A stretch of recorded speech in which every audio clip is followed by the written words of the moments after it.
क्या एक green file मुख्यमंत्री ममता बनर्जी को फंसा सकती है? नमस्कार दोस्तों, मैं संदेश, आप देख रहे हैं फंदेश।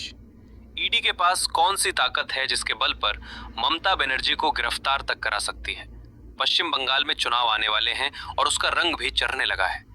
8 जनवरी को बनर्जी की ग्रीन फाइल चर्चा का विषय रही। इस फाइल को खुद ममता बनर्जी मीडिया के सामने लाई और गृह मंत्री अमित शाह पर आरोप लगाया। आरोप ईडी पर भी लगाया। अब सवाल कि ईडी के पास इन आरोपों का तोड़ क्या है? ईडी के पास पीएमएलए की धारा 67 का कवच है। ये कैसे काम कर सकता है, इसे आगे जानेंगे। पहले संक्षेप में कल का टाइमलाइन समझ लेते हैं। 8 तारीख की सुबह ईडी ने मनी लॉन्ड्रिंग के केस में कोलकाता में छापेमारी की। रेड आईपैक के कुछ दफ्तरों और आईपैक के चीफ प्रतीक जैन के आवास पर मारी गई। आईपैक एक पॉलिटिकल कंसल्टेंसी फर्म है जो टीएमसी का काम भी देखती है। रेड चल ही रही थी कि खुद ममता बनर्जी वहां पहुंच गई। छापेमारी को रोकने की कोशिश हुई।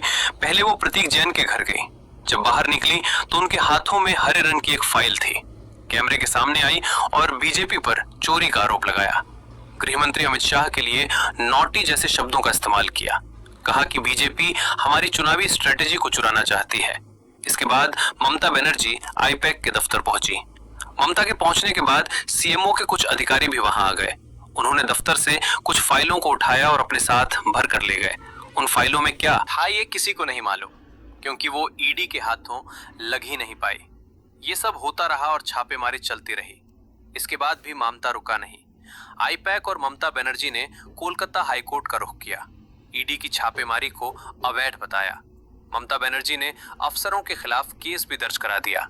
लेकिन इंडिया टुडे से जुड़े संजय शर्मा की रिपोर्ट के मुताबिक ईडी के पास अभी भी एक ऐसा दांव है जो मुख्यमंत्री को फंसा सकता है।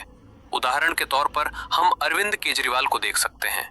रिपोर्ट के मुताबिक ईडी का पलड़ा अभी भी भारी है, क्योंकि ईडी के पास पीएमएलए की धारा 67 है। The prevention of money laundering act 2002 के 67वें पॉइंट में लिखा है, इस अधिनियम के तहत की गई किसी भी कार्रवाई या दिए गए किसी भी आदेश को रद्द करने या बदलने के लिए किसी भी सदन में जरूर विशेषाधिकार देता है, लेकिन सदन के बाहर नहीं।